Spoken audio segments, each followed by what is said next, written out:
Class 10 का theory का part 2 है। पार्ट 1 हम बता दिए हैं, पार्ट ये 2 है, मतलब दूसरा चैप्टर और तीसरा चैप्टर का हम थ्योरी बता रहे हैं।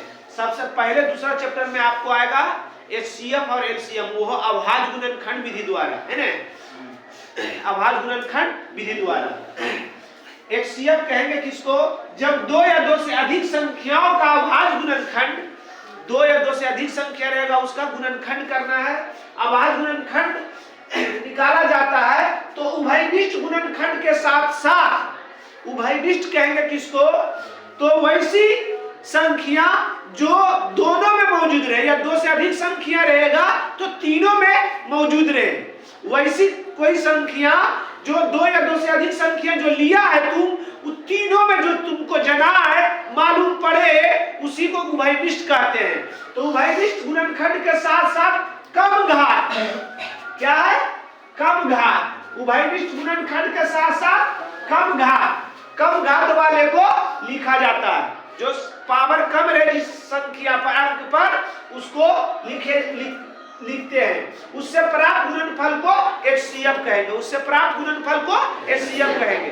HCF का एक और परिभाषा है कि जब दो या दो से अधिक संख्याओं का HCF एक ऐसी संख्या होती है, दो या दो से अधिक संख्याओं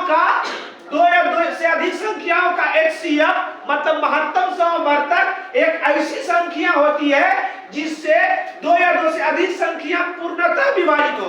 दो या दो से अधिक संख्या जो लिया है उस संख्या से पूर्णतः विभाजित हो जाए, उसको HCF कहेंगे। उदाहरण से बढ़िया से समझ जाइएगा। देखिए एग्जांपल, ध्यान दीजिएगा। 2 पर पावर 3 गुना 3 पर पावर 2 गुना 5 पर पावर 2, 3 पर पावर 2 गुना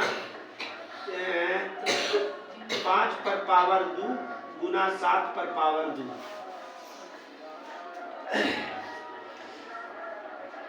2 पर पावर 2 सिर्फ 2 गुना 3 पर पावर 2 गुना 7 पर पावर 2।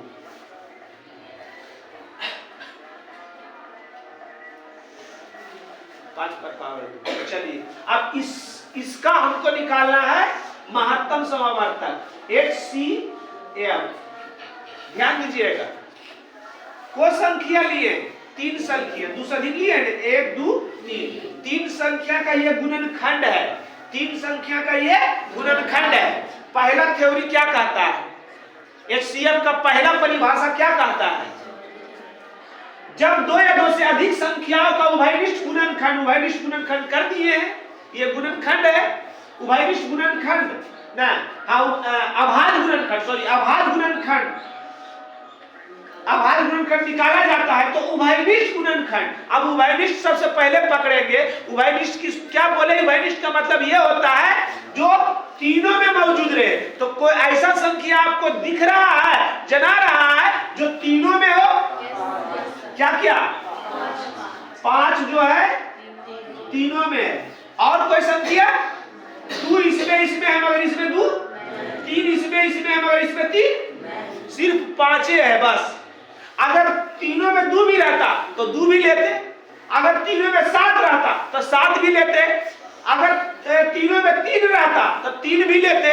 उभयनिष्ठ का मतलब यही होता है जितना संख्या का गुणनखंड किए हैं वो तीनों में आपको जनाना चाहिए।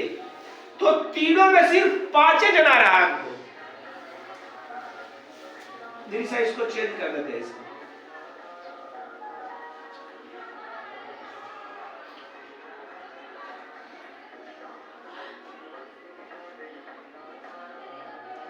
चेंज कर दिए इसको, ठीक। तीनों में ले लिए, तीनों में 5 जना रहा, सिर्फ 5 तीनों में जना रहा। तो उभयनिष्ठ तो हमको पता चल गया, उभयनिष्ठ गुणनखंड के साथ साथ उभयनिष्ठ तो पता चल गया कि 5 तीनों में है, तीनों में 5 है। उभयनिष्ठ गुणनखंड के साथ साथ कम घात वाला लेना है। किसको लेना है? कम घात वाला। तो 5 पर पावर 2, पावर वही घात होता है। 5 का घात 2, 5 का घात 3, 5 का घात 4। हमको कौन लेना है? कम वाला। तो कितनी हो जाएगा 5 पर घात 2 बराबर 5 गुना 5 बराबर 25। यही आपका क्या हो गया HCF। क्या हो गया HCF। बात समझ में आ गया। एक और उदाहरण ले लेते हैं।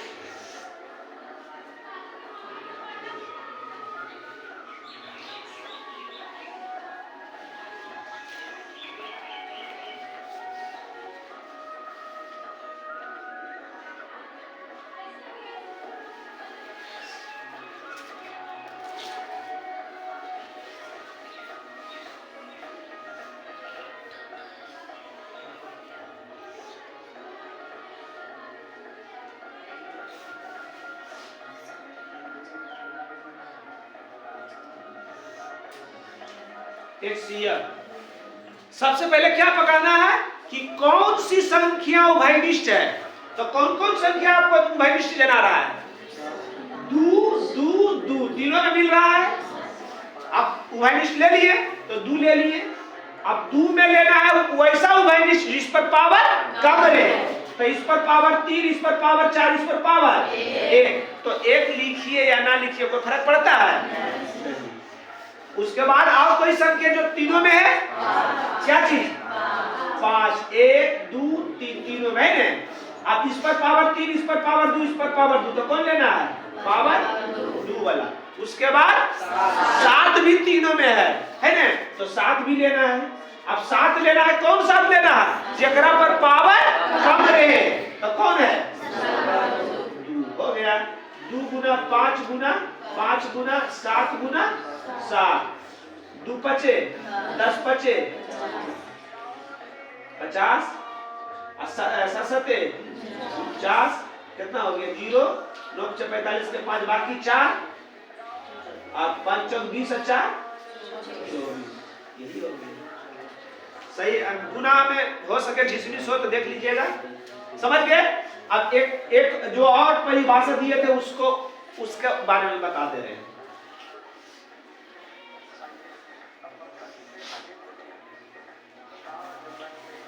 तीन संख्या है।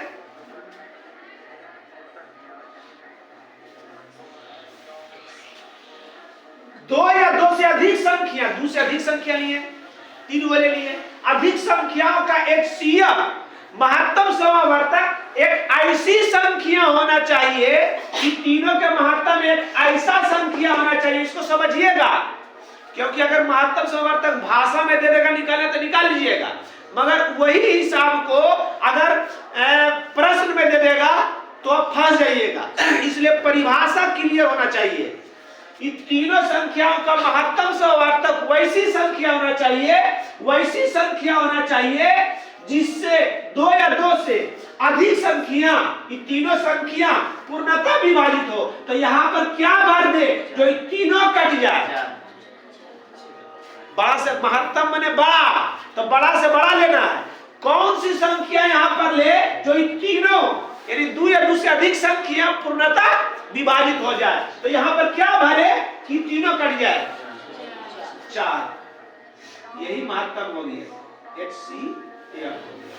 बात समझ गए? कोई दिक्कत किसी को? चलिए अगला क्वेश्चन लिखिए। चलिए आ जाइए। क्या चीज बता रहे हैं? HCF बता दिए हैं। अब क्या है LCM। एवं द्विदिशा का अंतर है, ध्यान से देखिए। जब 2 या 2 से अधिक संख्याओं का अभाज्य गुणनखंड निकाला जाता है तो उभयनिष्ठ गुणनखंड के साथ साथ, उभयनिष्ठ का मतलब बता दिए, उभयनिष्ठ गुणनखंड के साथ साथ उसमें कम घात था, इसमें बड़ा घात वाले को लिखा जाता है। और शेष बचे और जो उसके बाद शेष बच जाएगा उसको भी लिख देना है। बचे गुणनखंड को भी लिखा जाता है तो प्राप्त गुणनफल को LCM कहते हैं। या ये परिभाषा इंपॉर्टेंट है और दोनों में जनिशा के अंतर है। उसमें संख्या पूर्णतः विभाजित हो रहा था, उसमें 2 या 2 से अधिक संख्या पूर्णतः विभाजित हो रहा था। और इसमें क्या है 2 या 2 से अधिक संख्या से विभाजित हो रहा है। 2 या 2 से अधिक संख्याओं से पूर्णतः विभाजित, 2 या 2 से अधिक संख्या से पूर्णतः विभाजित और में संख्या पूर्णतः विभाजित दोनों में जरी सा के अंतर है मगर बहुत बड़ा मार्जिन है। संख्या विभाजित होना असंख्या से विभाजित होना फर्क है कि नहीं? हम किसी से कट रहे हैं, हम किसी को काट रहे हैं, दोनों में अंतर है कि नहीं? एग्जाम्पल,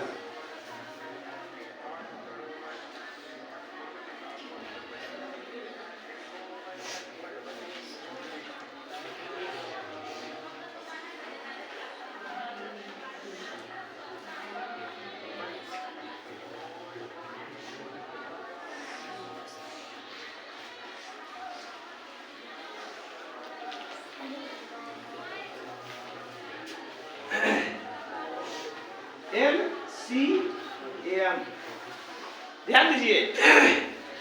वैसी संख्या का गुणनखंड, दो या दो से अधिक संख्याओं का गुणनखंड जो तीनों में उभयनिष्ठ हो, तो तीनों में क्या क्या मिल रहा है?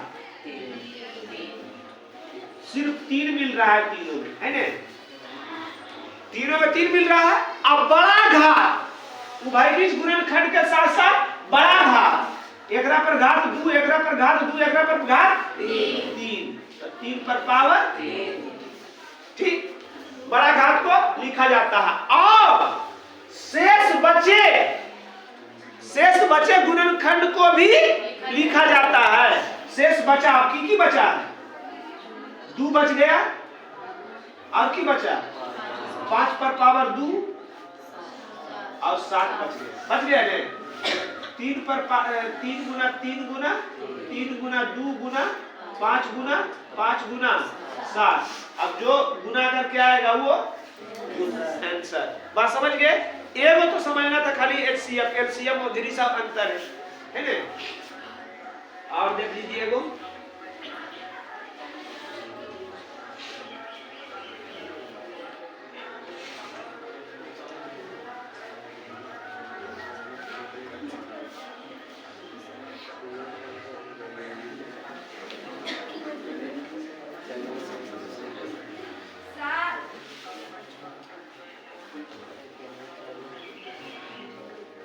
एक मिनट रुकिएगा।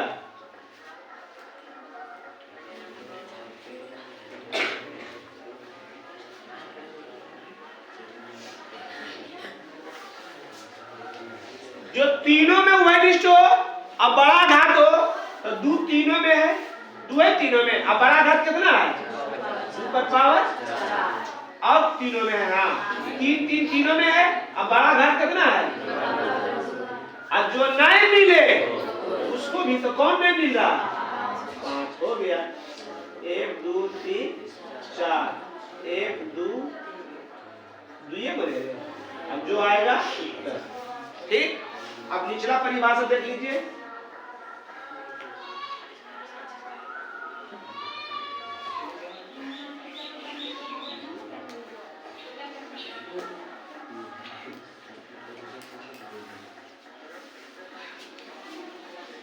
दो या दो से अधिक संख्याओं का एलसीएम एक ऐसी संख्या होगा जो 2 या 2 से अधिक, मतलब 3 संख्या, तीनों संख्या, हम 2 या 2 से अधिक संख्या लिखा है ने, तो कौन संख्या लिया? तीनों संख्या से यहाँ पर ऐसा संख्या भरो जो तीनों संख्या से पूर्णतः विभाजित हो, तीनों संख्या से कटे। 6 भर देते हैं आपके अनुसार। 12 को काटिए तो 12 से कटेगा। ये तीनों से कटे, की लिखे हैं? तीनों संख्या से विभाजित हो। ये तीनों नहीं कटे, ये तीनों कट गया तो HCF, तो वह वाला बोल रहे हैं आप। ये तीनों कटे तो HCF, ये तीनों काटे, क्वेश्चन नहीं कर रहा। तीनों संख्या से विभाजित हो, ये तीनों संख्या से विभाजित हो, ये तीनों संख्या से वो विभाजित हो। तो यहाँ पर क्या भरे जो तीनों से कट गया? 72। क्या भरे? 72। 12 चौक 72, 18 चौक 72, 24 या 72, और 36 नहीं होते, 24 नहीं काट वाले, अब यही हो 72 हो। बस समझ गया? ये तीनों काटे तो एलसीएम, और ये तीनों को जो काटे, जरीके से तो अंतर है। ये तीनों संख्या से पूर्णतः विभाजित हो, अब तीनों संख्या पूर्णतः विभाजित, नहीं अंतर लग रहा है, तीनों संख्या पूर्णतः विभाजित हो और तीनों संख्या से पूर्णतः विभाजित हो, तीनों संख्या से पूर्णतः विभाजित हो और तीनों संख्या पूर्ण, यहां से खाली उड़ाएंगे मामला गड़बड़ा जाएगा। से समझिए, से अंतर है, बात समझ गए, बात तर इसका हो गया, दोनों का उदाहरण समझ गए। चलिए आगे लिखिए, चलिए आगे आ जाइए। ये एचसीएफ एलसीएम के शॉर्ट, इसको अगर परिभाषा आपको नहीं याद है तो कम से कम इतना भी याद रखिए। यदि संख्या को मापना हो तो, संख्या को मापना हो तो, जैसे हम संख्या है, हमको मापना हो तो, यदि हमको कोई काटे तो हम किसी को काटे, हम किसी को मापे। यदि संख्या से मापा जाता है, संख्या से मापा जाता है तो असंख्या को मापा जाता है एचसीएफ। ठीक। नियम एक, किसी संख्या के अभाज्य गुणनखंड में 2 और 5 दोनों रहता है तो उसके घात का इकाई अंक 0 होता है। क्या बोले? किसी संख्या के अभाज्य गुणनखंड में 2 और 5 दोनों रहता है तो उसके घात का इकाई अंक 0 होता है। नियम नंबर 2 पढ़ देते हैं। किसी संख्या के अभाज्य गुणनखंड में 5 रहता है, कितना? 5 रहता है तो उसके घात का इकाई अंक 5 होगा। अगर 5 रहेगा तो सिर्फ 5 होगा, 5 रहेगा तो सिर्फ 5 होगा। परिमेय संख्याओं का दशमलव प्रसार 2 तरह से किया जाता है। परिमेय संख्याओं का दशमलव प्रसार शांत दशमलव और अशांत दशमलव। शांत के मतलब है हो गया कि शांत बच्चा है जो बदमाशी कम करे, कम खच्चर हो, मास्टर को कम परेशान करे, माँ बाप को कम परेशानी करे, उसको क्या कहते हैं? शांत बच्चा है। क्या है? शांत बच्चा है। भागा देने के बाद, दशमलव के बाद तुरंत पूरा कट जाए तो उसको कहेंगे शांत, क्योंकि हमको परेशानी कम किया। बात समझ रहा है ना? और जो कटे नहीं, वो जा रहा तो जा रहा, पूरा परेशान पसीना छुड़ाए हुआ है, उसको क्या कहेंगे? आसान। जब किसी परिमेय संख्या के भागफल में दशमलव के बाद अंकों की संख्या सीमित हो, सीमित के मतलब दशमलव के बाद 1 अंक हो, 2 अंक हो, 3 अंक हो, 4 अंक हो, इसको क्या कहेंगे? सीमित। और दशमलव के बाद अब कट ही नहीं रहा तो सीमित है, वो असीमित है, वो अशांत हो जाएगा, उसे शांत दशमलव कहते हैं। जैसे दशमलव के बाद को अंक है, दशमलव के बाद को अंक है, को अंक है। बात समझ रहा है ना? जैसे वो भागा लेकिन अच्छा बोल देते हैं। शांत दशमलव का पहचान 2 तरह से होता है, लिखाएंगे ना, परिभाषा सबके कॉपी में होना चाहिए। इसके बाद क्या बोले?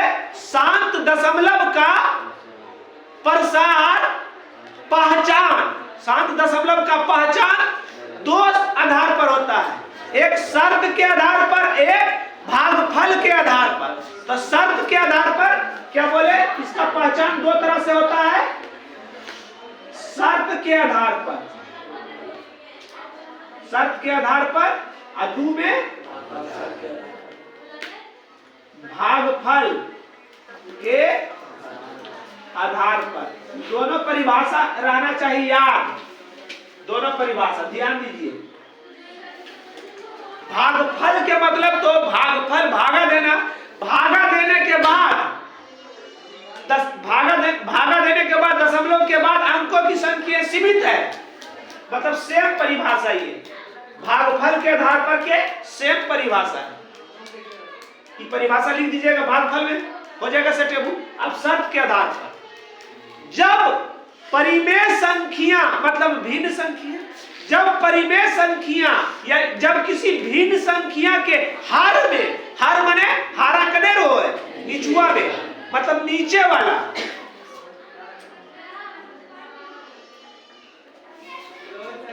हर में जब किसी भिन्न के हर में हर का गुणनखंड 2 आवे, 5 आवे, 2, 5 दोनों आवे। तीनों चीज बताए कि 2 सिर्फ 2 आ जाए, सिर्फ 5 आ जाए, या 2 5 दोनों आ जाए, तो कहेंगे उसको शांत। क्या कहेंगे?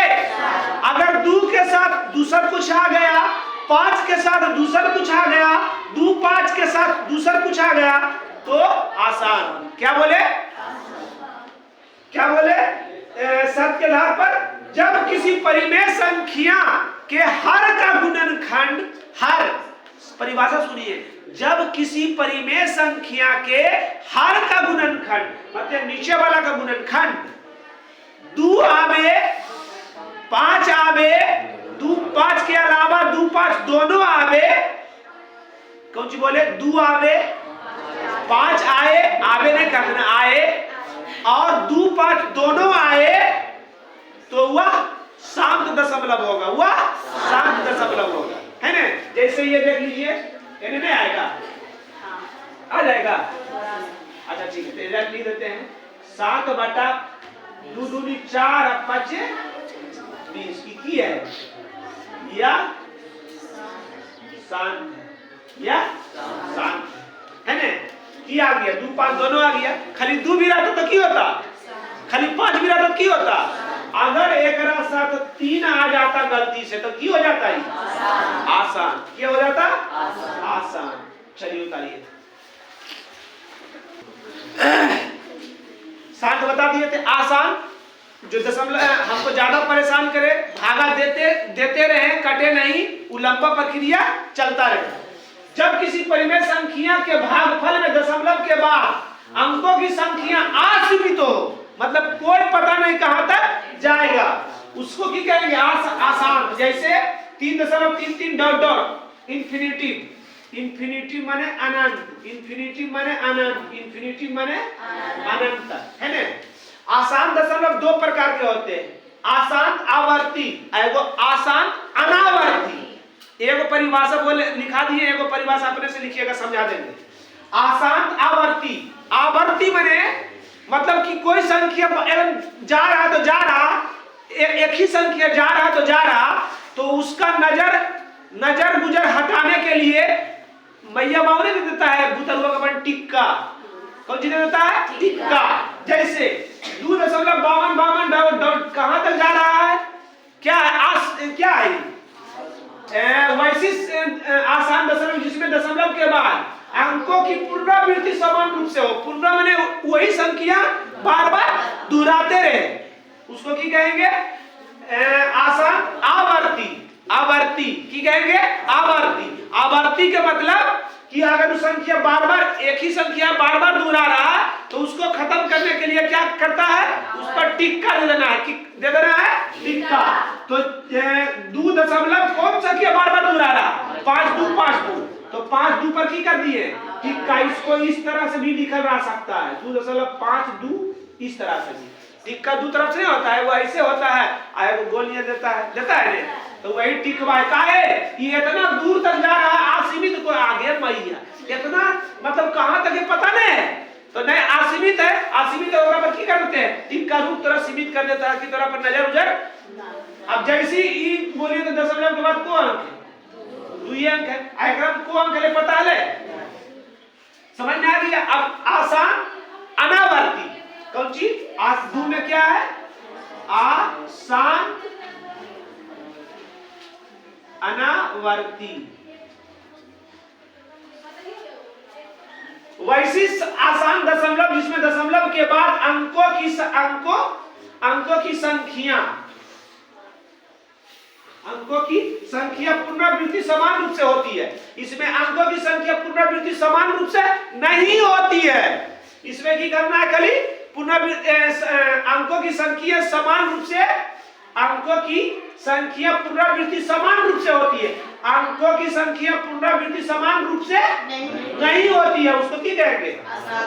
जैसे 1.01 01 001 001 000 समान रूप से हो रहा है, लग रहा है आपको? पहले एक के सुनने के बाद अबरी तो समान रूप से हो रहा है, नहीं ना राजी? जैसे कर दीजिए 3.12 112 112 समान रूप से हो रहा है? नहीं हो रहा है। इसको क्या कहेंगे? आसान अनावर्ती। इसको इस पर आवर्त नहीं डाल सकते हैं आप, इस पर डाल सकते हैं।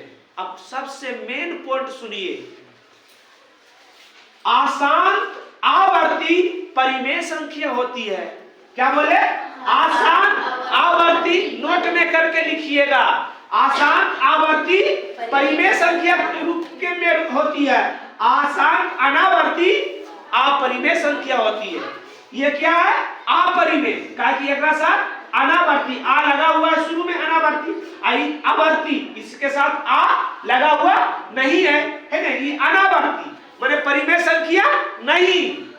आना ना, अना ना परिमेय संख्या नहीं, है ना? आई परिमेय संख्या। क्या बोले? आसान आवर्ती परिमेय संख्या, आसान अनावर्ती परिमेय संख्या नहीं, मतलब अपरिमेय संख्या। कौन सी? अपरिमेय संख्या। आसान आवर्ती को परिमेय संख्या में बदलने के लिए इसका सूत्र है, इस सूत्र को याद रखिएगा। परिमेय संख्या बराबर कुल संख्या घटाव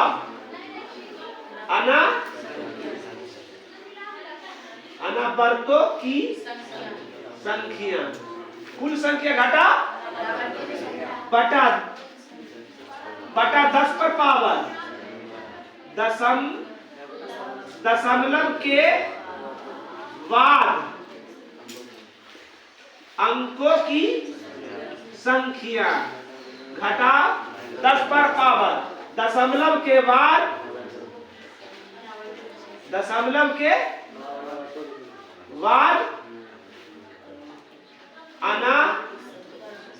अनावर्तों की अंकों की संख्या। बात समझ में आ गया? परिमेय संख्या कुल संख्या घटा अनावर्तों की संख्या बटा 10 पर पावर दशमलव के बाद अंकों की संख्या। हेलो, मारेंगे नहीं, बस सही आ जाएगी।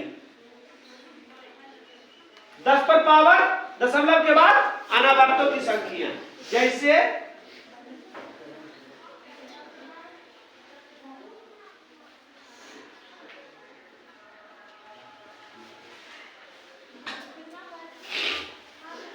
कुल संख्या दशमलव में, इसमें समझ जाओ, 3 4 6 घटा अनावर्तों की अंकों की संख्या। क्या करा? बराबर नहीं है, 3 और 4 बराबर नहीं है, बटा दशमलव के बाद अंकों की संख्या। दशमलव के बाद कौन अंक? 1 2 3 अंक, बटा दशमलव के बाद अनावर्तों। दशमलव के बाद कौन अंक है? अब 3 गो में को गो पर आवर्त है, तो को गो पर नए है, अनावर्त में नए है, 1 गो पर नए। घटा दीजिए, 8 में से 4 गया 4, 6 में से 3 गया 3, 4 के 3 के 10 पर पावर 3 के मतलब 1 पर, और 10 पर पावर 1 के मतलब कितना? 3 4 बटा 900। इसको काटिएगा, पहले छोटा से छोटा रूप में होना चाहिए, इसको काट देना है। काटे का मतलब परिमेय संख्या छोटा से छोटा रूप में होता है। कोई दिक्कत? समझ गए? चलिए, आज का क्लास यही समाप्त हुआ। जय हिंद, जय भारत। इसको उतार लीजिए।